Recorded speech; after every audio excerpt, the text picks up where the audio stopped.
இயேசு கிறிஸ்துவனுடைய ரத்தம் நீதிமானின் ரத்தம் என்று. ஒன்னை யார் சொல்றாரு அப்படின்னா பிலாத்து சொல்றாரு. இன்னொன்னு பிலாத்துவினுடைய மனைவி சொல்றாங்க. இன்னொரு இடத்துல பார்க்கும் பொழுது நூற்றுக்கு அதிபதி சொல்கிறார். இன்னொரு இடத்துல பார்க்கும் பொழுது பேதுரு சொல்றாரு. இன்னொரு இடத்துல பார்க்கும்போது யார் சொல்றா?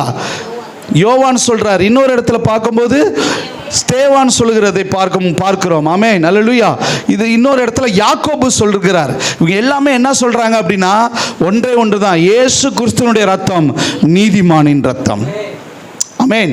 இந்த இயேசுவின் ரத்தம் நமக்காக பரிகாரியானது. இந்த இயேசுவின் ரத்தம் சொந்த ரத்தம். இந்த ரத்தம் நீதிமானின் ரத்தம். ஓகே, இப்போ நீதிமானின் ரத்தம்னு சொல்லிட்டேன். இந்த ரத்தம் எப்படி நம்மளை நீதிமான் ஆக்குகிறது என்பதை நான் சொல்ல விரும்புகிறேன். அது நீதிமானின் ரத்தம். இந்த நீதிமானின் ரத்தம் நம்மை நீதிமான்கள் ஆக்குகிறது. ஆமென், அல்லேலூயா. ரெண்டுக்கு வித்தியாசம் இருக்கு, தெரியுதா? அந்த ரத்தம் நீதிமானுடைய ரத்தம் தான். அந்த ரத்தம் நம்மை நீதிமானாய் மாற்றுகிற ரத்தம்னு சொல்கிறேன். ஆமென், அல்லேலூயா. கர்த்தருக்கு ஸ்தோத்திரம். நீங்கள் பாருங்களேன், முதல் ஒரு கேள்வி, யார் நீதிமான்? ஒரு ஆய்வு வேதத்தில் நம்ம மேற்கொள்ளும் போது சில வசனங்கள் எதிர்மறையாய் அமைகிறது. ரோமர் 3வது அதிகாரம் 10ஆம் வசனத்தில், அப்படியே நீதிமான் ஒருவனாகிலும் இல்லை. யார் நீதிமான் பைபிளில் தேன்னா நமக்கு வந்த வசனம் என்னது?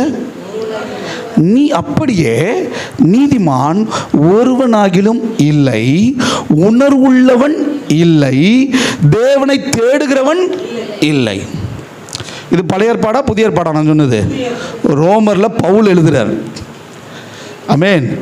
இந்த வசனம் பழைய ஏற்பாட்டு வசனமாக இருந்தால் கூட அது பழைய ஏற்பாடுங்க, நியாயப்பிரமாணத்தின் காலங்கன்னு சொல்லிடலாம்.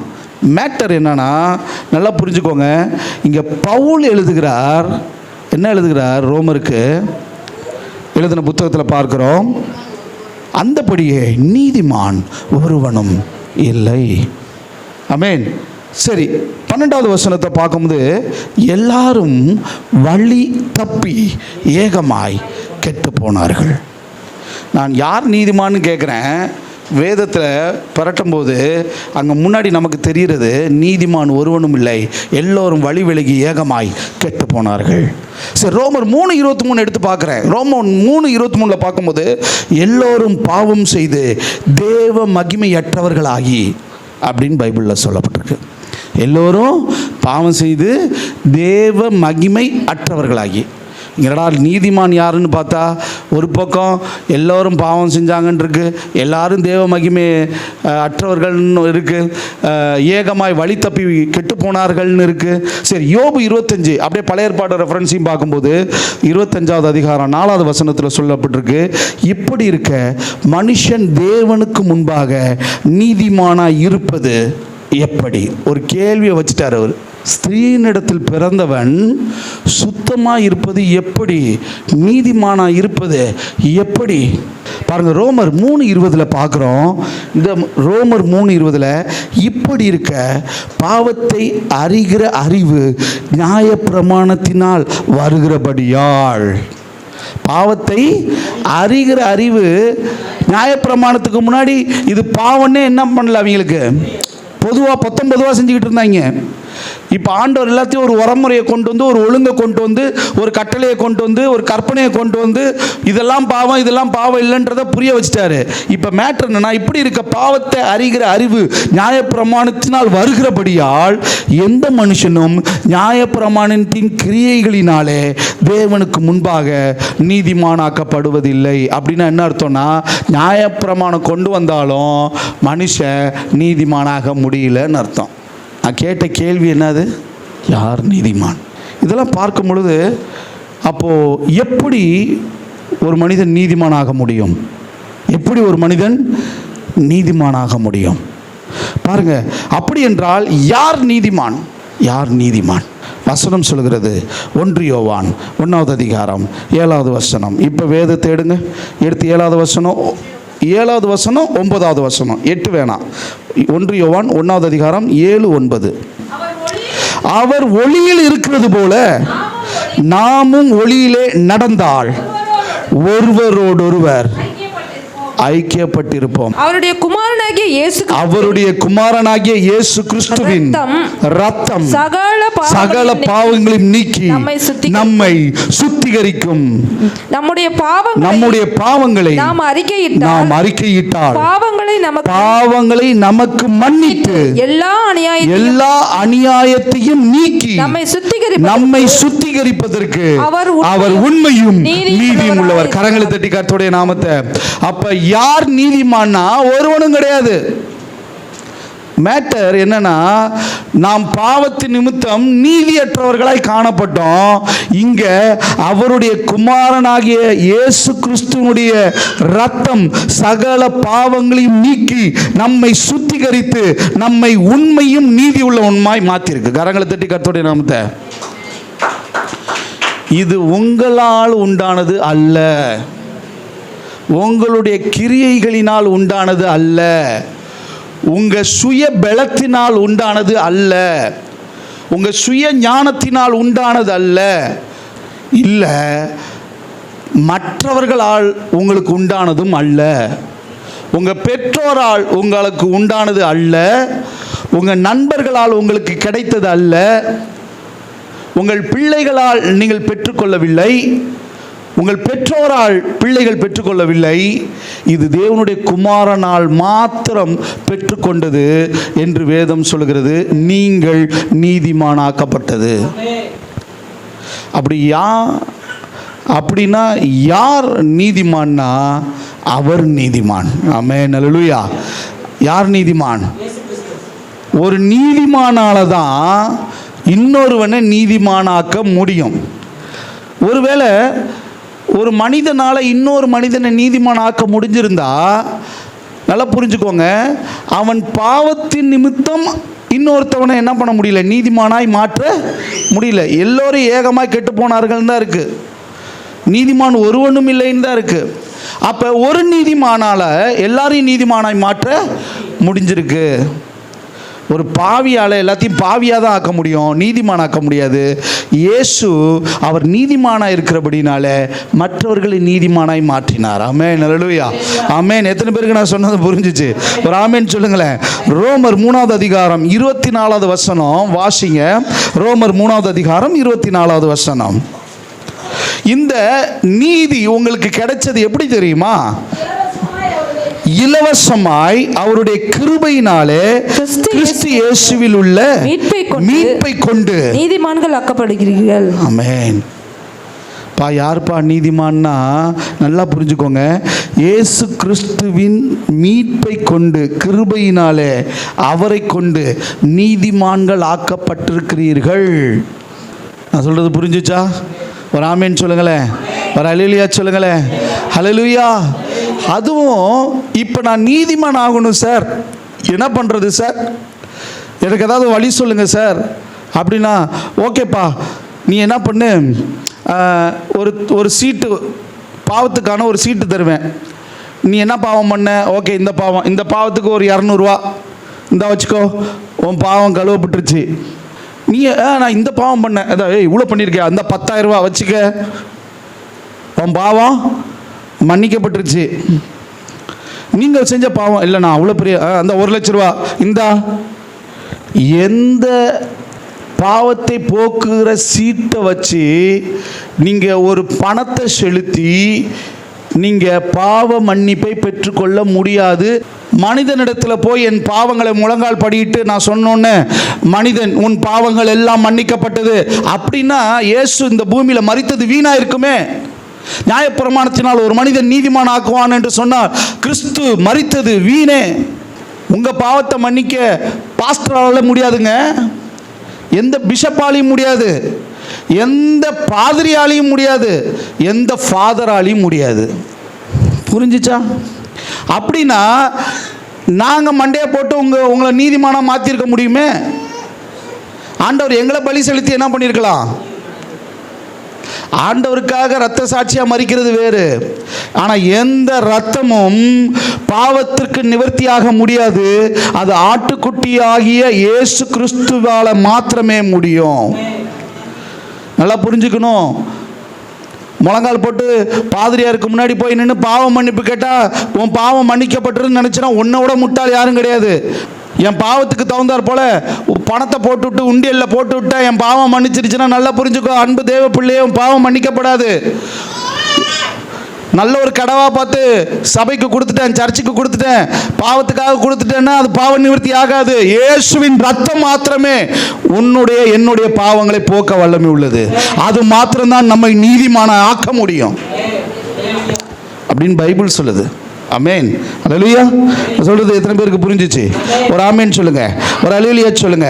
எடுத்து வாசிக்கலாம் நேரம் இல்லை, தயவு செய்து எடுத்து வாசிக்க வேணாம். இந்த இயேசு கிறிஸ்துவினுடைய ரத்தம் நம்ம நீதிமானுடைய ரத்தமாய் மாற்றுகிறது என்பதை எப்படி பார்க்க முடியும்னா, ரோமர் 5வது அதிகாரம் 9ஆம் வசனத்தில் சொல்லப்பட்டிருக்கு. என்ன கவனிங்க.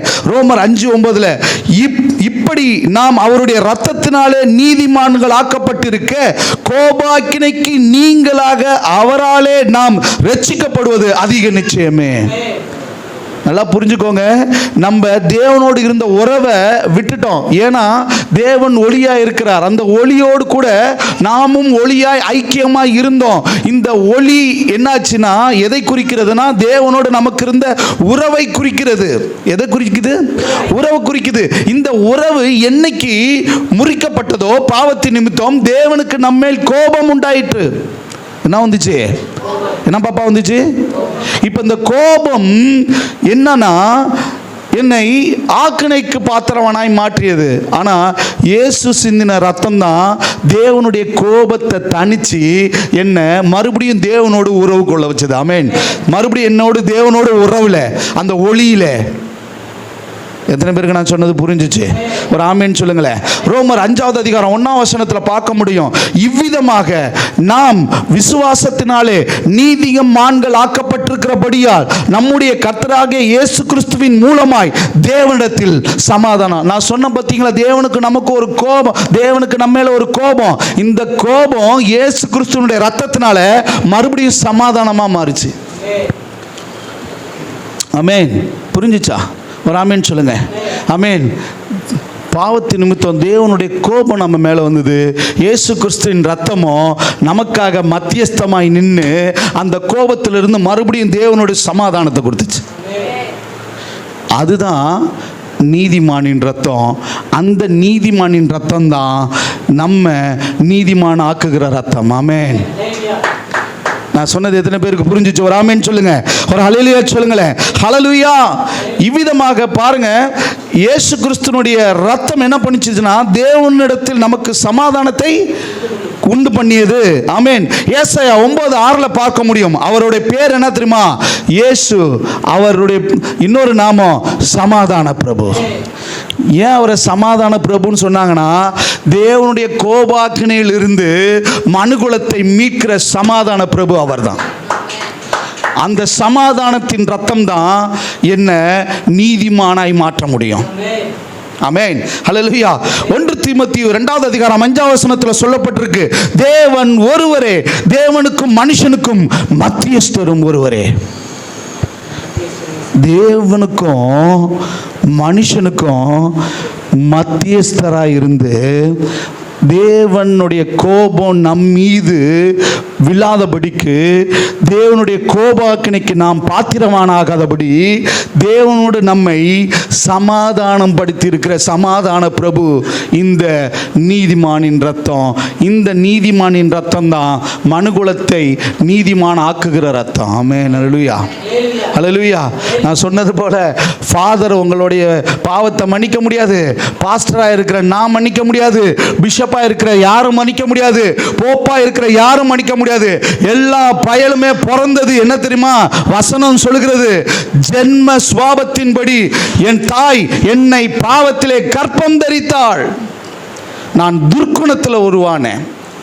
மனுஷன் பிறக்கும் போது பாவமும் சேர்ந்து பறந்துருச்சு. இயேசுவை யார் யாரெல்லாம் ஏற்றுக்கொண்டோமோ அவர்களுடைய இரத்தத்தினாலே நான் கழுவப்பட்டு அவருடைய இரத்தத்தினாலே நீதிமானாயிருக்கிறேன். ஆமென். என்னுடைய பாவத்தை மன்னிக்க சிலுவையில் அறையப்பட்ட இயேசுவின் இரத்தத்தை அல்லாமல் வேறொரு இரத்தம் நிவர்த்தி அல்ல, பரிகாரமும் அல்ல, விளக்கிரயமும் அல்ல. சொல்றது புரிஞ்சுச்சா? ஆமென். அல்லேலூயா. வசனம் சொல்கிறது ரோமர் 4:25 அவர் நம்முடைய பாவங்களுக்காக ஒப்பு கொடுக்கப்பட்டும் நம் நீதிமான்கள் ஆகுவதற்கு எழுப்பப்பட்டும் இருக்கிறார். நல்லா புரிஞ்சுக்கோங்க, நம்ம பாவம் மன்னிக்கப்பட அவர் ஒப்பு கொடுக்கப்பட்டாராம். அதாவது தரான்னு இழுத்துட்டு வந்து யாரும் வலுக்கட்டாயமா அவளை சிலுவையில் அறையல. அவர் சிலுவையில் அறைய தம்மை ஒப்பு கொடுத்தார். நான் வாலண்டரியா வந்து நின்ட்டேன். புரியுதா? நான் வந்து நின்றுக்கிறேன் வாலண்டரியா. ஏன் நாலேஜ் இல்லாமல் என்னை எவனும் கை வைக்க? புரிஞ்சிச்சா? ஆமென். ஒரு அல்லேலூயா சொல்லுங்களேன். ஒரு அல்லேலூயா சொல்லுங்களேன். தன்னை ஒப்பு கொடுப்பதற்கும் தன்னுடைய சித்தம் இல்லாமல் ஒருவர் வலுக்கட்டாயப்படுத்தி ஒரு செயலில் ஈடுபடுத்த வைக்கிறதுக்கும் நிறையா வித்தியாசம் இருக்குது. புரியுதா? இயேசுவை யார் சிலுவையில் அறையல, அவர் சிலுவையில் அறைய நம்மை ஒப்பு கொடுத்தார். ஏன்னா அவரால் உயிரோடு எழும்ப முடிஞ்சிச்சு, மரணத்தை ஜெயிக்க முடிஞ்சிச்சு. யார் யாரெல்லாம் இந்த இயேசுவை விசுவாசிக்கிறாங்களோ அவர்களுக்கும் மரணம் ஒன்று உண்டாலும் உயிர்த்தெழுதல் ஒன்று உண்டு என்பதற்கான ஒரு ஒரு ஒரு ஸ்லாக்கியத்தை பெற்றிருக்கிறோம். அப்படின்னா அவருடைய மரணத்தினாலும் அவருடைய எழும்புதலினாலும் தான். ஆமென். இந்த ரத்தம் தான் என்னை நீதிமானாக்க முடியும். ஆமென். அல்லேலூயா. அல்லேலூயா. ஒரு ஆமென் சொல்லுங்களேன். ரோமர் 4வது அதிகாரம் 4வது வசனம் 5வது வசனத்தை வாசிங்க. ரோமர் 4வது அதிகாரம் 4:5 வாசிங்க. கிரியை செய்கிறவனுக்கு வருகிற கூலி கிருபை என்று எண்ணப்படாமல் கடன் என்று எண்ணப்படும். ஒருவன் கிரியை செய்யாமல் பாவியை நீதிமான் ஆக்குகிறவரிடத்தில் நீதிமான் ஆகிற பாவியை ஒருத்தவங்க ஒரு கிரியையும் செய்யல, ஆனா பாவியை நீதிமான் ஆக்குகிறவரிடத்தில் விசுவாசம் வைக்கிறவனா இருந்தான். அவனுடைய விசுவாசமே அவனுக்கு நீதியாக எண்ணப்படும். ஆமென். இதுதான் மேட்ரு. நீ காசை கொடுக்கல, பணத்தை கொடுக்கல, பொருளை கொடுக்கல, அதிகாரத்தை கொடுக்கல, அழகை கொடுக்கல, வாழ்க்கையை கொடுக்கல, எதுவும் கொடுக்கல. அவர் இது எல்லாத்தையும் கொடுத்துருக்கிறார். ஆமென். அல்லேலூயா. ஒன்றே ஒன்று தான், அவரை நீங்கள் விசுவாசிச்சா போதும், நீங்கள் அவரை பிலீவ் பண்ணால் போதும், அவர் உங்களை நீதிமானாய் மாற்றியிருக்கிறார். ஆமென். அல்லேலூயா. ஒரு ஆமென் சொல்லுங்களேன். ஒரு அல்லேலூயா சொல்லுங்களேன். நல்லா கரங்களை தட்டி உற்சாகமா, நல்லா உற்சாகமா. அப்போ நல்லா ஒன்று புரிஞ்சுக்கோங்க. நான் கொஞ்சம் வேகமாக சொல்லிட்டு போயிடுறேன், அந்த முடிச்சிடறேன் ஒரு 2 நிமிஷத்தில். விசுவாசனாலே நீதிமான்கள் ஆனவர் எப்படி வாழ வேண்டும் அப்படின்னு பைபிள் சொல்லுது. இப்போ நான் ஒன்றே ஒன்று சொல்கிறேன். யார் நீதிமான்னு சொன்னேன், யாருடைய ரத்தத்தினால் நாம் நீதிமான்கள் ஆக்கப்பட்டிருக்காங்கன்னு சொன்னேன். 2வது இந்த காரியத்தை சொல்கிறேன். விசுவாசத்தினாலே நீதிமான் ஆனவர்கள் எப்படி வாழ வேண்டும்? ரோமர் 6:2. பாவத்துக்கு மரித்த முன்னாடி பாவத்தில் இருந்த, எப்படி கொஞ்சம் கவனிங்களேன், என்ன கவனிங்களேன். பாவத்தில் இருந்த, இப்போ பாவத்திற்கு மரித்து, பாவத்துக்கு மரிச்சிட்டனா இனி அதிலே எப்படி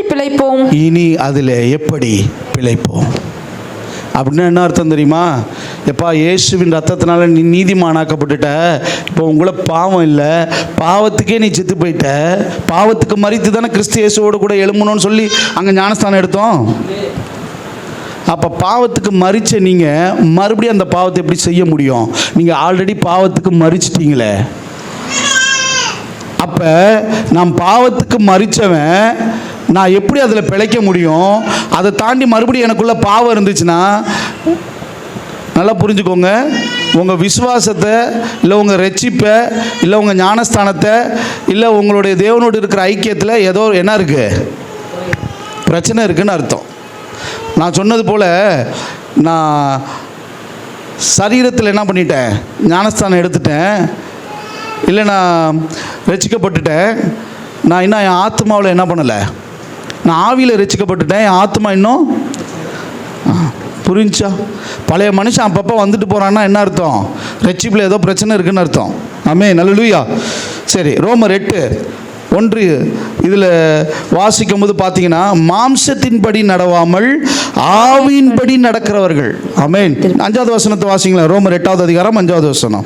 அன்றியும் மாம்சத்தின்படி நடக்கிறவர்கள் மாம்சத்திற்குரியவைகளை சிந்திக்கிறார்கள், ஆவியின்படி நடக்கிறவர்கள் ஆவிக்குரியவைகளை சிந்திக்கிறார்கள். நல்லா புரிஞ்சுக்கோங்க. விசுவாசத்தில் நீதிமான்கள் ஆனவர்கள் எப்படி வாழ வேணும்னா மாம்சத்தின்படி அல்ல, ஆவியின்படி வாழணும். 2 விஷயத்த சொன்னேன். பாவத்துக்கு செத்த நீங்கள் மறுபடியும் எப்படி பாவத்துக்கு பிழைக்க முடியும்? ஆவியில் நீங்கள் இருக்கும் பொழுது நல்லா புரிஞ்சுக்கோங்க. வசனம் என்னமா சொல்லுது? மாம்சத்தின்படி நடக்கிறவர்கள் மாம்சத்திற்குரியவைகளை சிந்திக்கிறார்கள், மாம்சத்திற்குண்டானவைகளே சிந்திக்கிறாங்க. ஆவியின்படி நடக்கிறவர்கள் ஆவிக்குரியவைகளை சிந்திக்கிறார்கள். அப்ப ஆவிக்குண்டானவைகளை சிந்திங்க. புரிஞ்சா நான் சொல்றது? ஒரு ஆமீன் சொல்லுங்களேன், ஒரு அல்லேலூயா சொல்லுங்களேன். வசனம் சொல்லுகிறது நீதிமானை குறித்து. ஏசாயா 57:1 நீதிமான் தீங்கு வருவதற்கு முன் எடுத்துக்கொள்ளப்படுவான். இந்த தீர்க்க தரிசனம் எங்க நிறைவேறுது தெரியுமா? ஏசாயா 57:1. நீங்கள் நீதிமானாக இருக்கிறீங்க. நீங்கள் நீதிமானாக இருக்கிறது வசனம் சொல்லுது நீதிமான் தீங்கு வருவதற்கு முன் எடுத்துக்கொள்ளப்படுவான். அப்படியே போய் ரெவலேஷனில் ஜாயின் பண்ணிடுங்க. சொல்கிறது புரியுதா? ஆண்டவர் உங்களை நீதிமானாக மாற்றிருக்கிறாருன்னா, இயேசுவ ரத்தத்தினால நீங்கள் நீதிமான்கள் ஆக்கப்பட்டிருக்கிறீங்கன்னா உங்களுக்கு என்ன கிடையாது? தீங்கு. அப்போ யாருக்கு தீங்கு? கர்த்தரால் கைவிடப்பட்டவர்களுக்கு தீங்கு. சொன்னது ஞாபகம் இருக்கா? ரெவலேஷன். அவர் நீதிமானாய் இருக்கிறார், நம்மளை நீதிமானாய் மாற்றி இருக்கிறார். நம்மை நீதிமானாய் மாற்றினபடினாலே தீங்கில் இருந்து நம்மளை தப்பி வித்துக்கிறார். ஆமென், அல்லேலூயா. எவ்வளோ காரியம் பண்ணியிருக்கிறாரு. அவருக்காக நான் என்ன பண்ணேன்? சரி, நான் முடிக்க போகிறேன். இவ்வளோ காரியம் எனக்கு பண்ண இயேசுவுக்காக இலவசமாக கொடுத்தாரு, நீதிமானாக மாற்றினாரு, ரத்தத்தை கொடுத்தாரு, தீங்குக்கு என்னை தப்பு வைக்கிறாரு. நீதிமொழிகள் 10:25 மரணத்தின் மேல் நம்பிக்கை உள்ளவன். நீதிமொழிகள் 14:32 எந்நிலையிலும் பாடி மகிழ்பவன். யாரு? எல்லா நிலையிலும் பாடி மகிழ்வன் யாரு? நீதிமான். நீதிமொழிகள் 29:6 சொல்லப்பட்டிருக்கு. சிங்கத்தை போல தைரியமாக இருப்பான். யாரு? நீதிமான். நீதிமொழிகள் 28ஆம் அதிகாரம் 1ஆம் வசனத்தில் சொல்ற இருக்கு.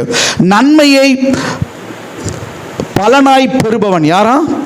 நன்மையை பலனாய் பெறுபவன் நீதிமான். நீதிமொழிகள் 13:21 சொல்லப்பட்டிருக்கு.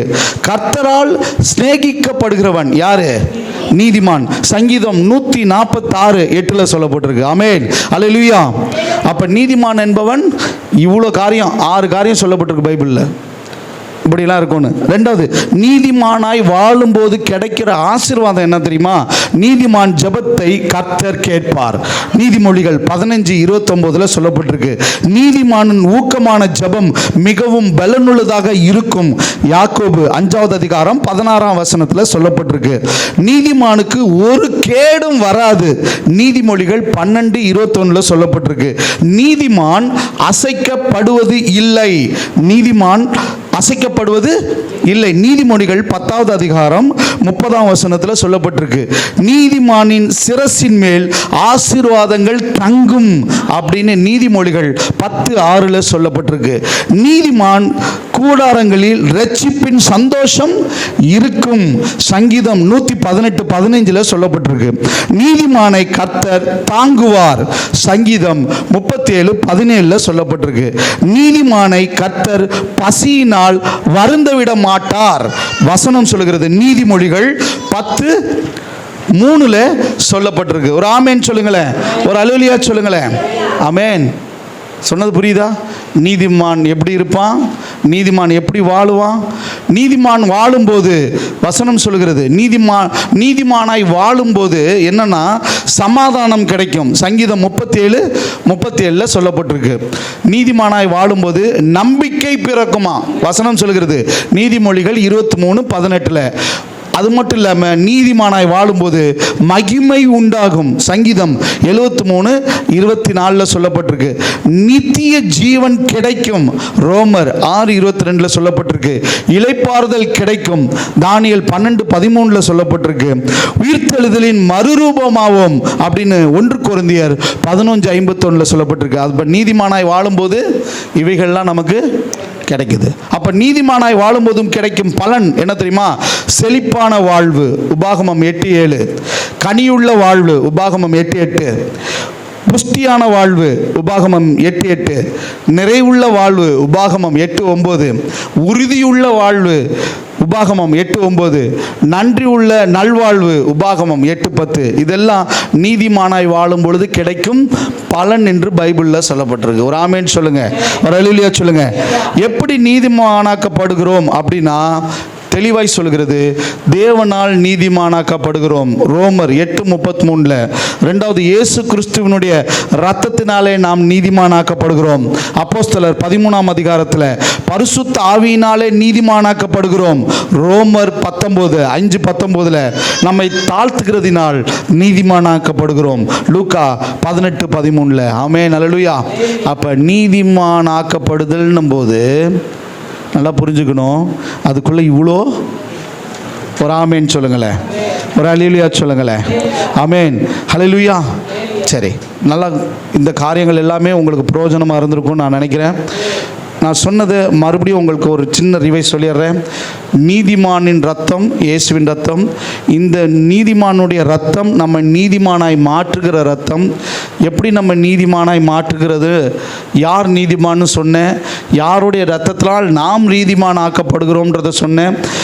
அது மட்டும் இல்லாமல் நீதிமானா ஆனவர்கள் எப்படி வாழணும்னு சொன்னேன். அது மட்டும் இல்லாமல் நீதிமான் என்பவன் என்னென்ன காரியங்களை உடையவன் என்று சொன்னேன். நீதிமானாய் வாழும்பொழுது கிடைக்கிற ஆசீர்வாதம்னா என்னன்னு சொன்னேன். நீதிமானாய் வாழும்போது என்னென்ன நடக்கும்னு சொன்னேன். நீதிமானாய் வாழும்பொழுது கிடைக்கிற பலன்கள், ஆசீர்வாதம் வேற, பலன்கள் என்னன்றதை சொன்னேன். எப்படி நீதிமான் ஆக்கப்படுகிறோம்ன்றதையும் சொன்னேன். இது எல்லாமே உங்களுக்கு பிரயோஜனமாக இருக்கும்னு நான் நினைக்கிறேன். அப்படியே எழுந்திருந்து நம்ம ஜெபம் பண்ணி முடிச்சிடலாம்.